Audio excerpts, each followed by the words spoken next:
Saudara, tingginya permintaan terhadap kebutuhan hand sanitizer oleh masyarakat membuat Departemen Kimia Kedokteran FKUI pun berinisiatif untuk membuat hand sanitizer ataupun pembersih tangan di laboratorium mereka. Uniknya, mereka tidak sendiri, namun mereka juga melibatkan publik sebagai volunteer dalam proses pembuatannya. Nah, saat ini saya sedang berada di laboratorium Departemen Kimia Kedokteran untuk melihat seperti apa proses pembuatannya, dan sudah bersama saya Ketua Departemen Kimia Kedokteran FKUI, Dr. Ade Arsianti. Halo Bu.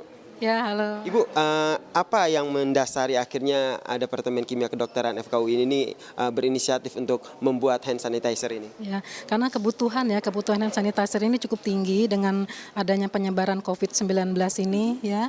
Nah, jadi juga kita sudah sama-sama ketahui bahwa hand sanitizer ini sudah cukup langka ya di pasaran. Sehingga kami berinisiatif untuk membuat Kimi hand sanitizer ini dan dibagikan gratis ke masyarakat umum. Oke. Ya. Dibagikan gratis ke masyarakat umum. Yang menarik di sini juga dalam proses pembuatan ini melibatkan warga untuk jadi volunteernya. Ini emang boleh mereka dilibatkan dalam proses pembuatan ini? Jadi untuk volunteer ini sebetulnya tim kami ini cuman terbatas ya, cuman ada sekitar 6 orang dan sedangkan permintaan ini cukup banyak. Jadi kami berencana itu produksi 140 liter untuk 5 hari. Jadi rata-rata itu 800 botol, 100 mili itu dalam 1 hari. Nah, kalau kami hanya mengerjakan sendiri itu tidak akan sanggup gitu ya. Jadi akhirnya kami memohon bantuan dari para volunteer. Volunteer ini nggak ada syarat sebetulnya, hanya ya sehat saja ya. Jadi nanti sebelum masuk ke ruangan ini tadi sudah ada tim dari K3L yang akan mengukur suhu tubuh. Jadi kalau suhu tubuhnya normal, sehat ya silakan. Nah, sekarang saya sudah bersama dengan Bu Vika yang akan membuat hand sanitizer. Nah, Bu Vika, kalau boleh dijelaskan nih, bahan-bahannya ini yang sesuai dengan standar WHO itu apa aja? Oke, kalau dari standar rekomendasi dari WHO menggunakan etanol 96%, kemudian ada asam peroksida 3%, kemudian ada gliserol 98% dan aqua steril.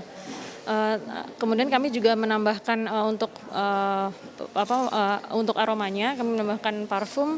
Nanti konsentrasinya sih nggak terlalu besar sih. Nanti untuk caranya tinggal dicampur aja sih. Oh, boleh sambil dicampur. Jadi 96% kita ukur pakai ini namanya gelas ukur. Kita ukur dulu. Sambil temannya Mbak Vika melakukan pengukuran dengan bahan-bahan yang ada seperti ini, berarti memang ini standar WHO dan ini memang sudah bisa langsung dipakai begitu ya? Kalau rekomendasi WHO yang saya baca, at least untuk hand rub adalah di atas 60%. Secara hitungan, formula ini sekitar 77-79% secara hitungan. Dengan bahan-bahan yang kalau saya lihat di sini ada etanol, kemudian gliserol, aquades, bahan-bahan seperti ini berarti memang proses pembuatannya sendiri kalau dibuat di rumah oleh warga tidak memungkinkan ya? Saya rasa tidak memungkinkan ya, karena bagaimanapun bahan-bahan yang kita pakai ini kan bahan kimia yang seharusnya mungkin tidak bisa didapat ataupun tidak bisa dikerjakan sendiri di rumah. Karena sudah lihat semuanya ya, karena kalau kita kerja di laboratorium semua harus pakai APD lengkap ya. Jadi ada pakai jas lab, pakai masker, pakai gloves, dan juga yang kami khawatirkan kalau misalnya masyarakat umum mengerjakan sendiri di rumah akan ada resiko, misalnya etanol yang dipakai kan misalnya ditaruhnya tidak dengan baik atau misalnya ditaruhnya sembarangan, bisa saja ada kemungkinan misalnya anak kecil yang iseng ini apa mau terminum dan sebagainya gitu. Berarti memang terlalu beresiko jika pembuatan hand sanitizer dengan standar WHO yang dilakukan ataupun yang dibuat oleh teman-teman dari Departemen Kimia Kedokteran ini diterapkan di rumah, pemirsa. Jadi apa yang mereka terapkan ini sebaiknya jangan dicontoh di rumah untuk membuat hand sanitizer. Kemudian kendalanya sendiri dalam proses pembuatan hand sanitizer ini apa sih, Mbak? Kalau kendala pembuatan sih kami rasa tidak ada kesulitan ya. Yang kesulitan adalah mendapatkan bahan bakunya dan kemasan juga. Karena kan kami untuk yang saat ini kami kerjakan, kami ada bagi-bagi gratis itu, kami butuh kemasan yang kecil-kecil 100 mili, 250 mili. Nah, kesulitannya lebih ke situ sih. Jadi untuk dapat bahan baku dan kemasannya. Yang menarik seperti yang disampaikan bahwa mereka juga melibatkan teman-teman dari para relawan. Seperti yang terlihat, ini adalah teman-teman relawan yang mereka bertugas untuk mengisi hand sanitizer yang telah dibuat ke dalam botol-botol kecil yang telah disediakan oleh teman-teman di laboratorium ini. Saya akan ajak teman-teman beberapa volunteer yang ada di sini untuk berbincang. Permisi. Halo, dengan Mbak siapa? Saya Nibras. Mbak Nibras ini salah satu volunteer di sini ya? Iya, betul. Apa yang membuat, apa alasan Mbak Nibras untuk menjadi volunteer dalam pembuatan hand sanitizer di sini? Sebenarnya ada dua alasan sih, Mas. Yang pertama, sesimpel saya ingin belajar bagaimana cara membuat hand sanitizer begitu. Jika nanti memungkinkan untuk dibuat di lab sendiri, nanti mungkin bisa ya dibuat di lab sendiri begitu. Yang kedua, menurut saya ini adalah kesempatan untuk berbagi begitu.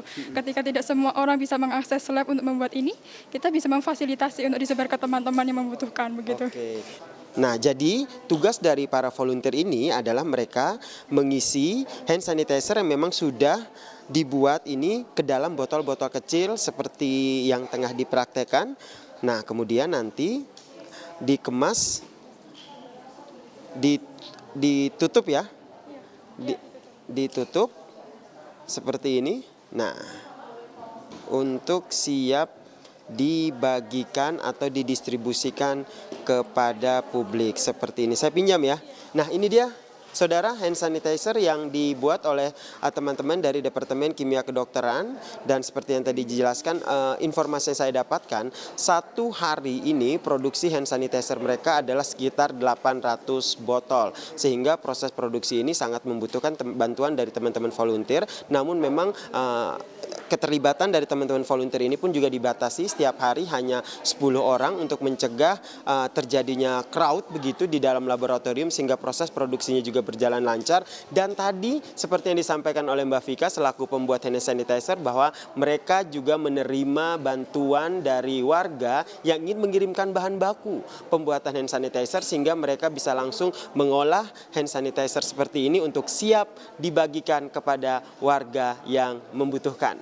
Saya sudah memiliki satu dan ada sekitar 800 hand sanitizer yang siap diproduksi setiap harinya untuk dibagikan kepada warga yang membutuhkan hand sanitizer ini. Yasir Daniama, Sultoni, Kompas TV Jakarta.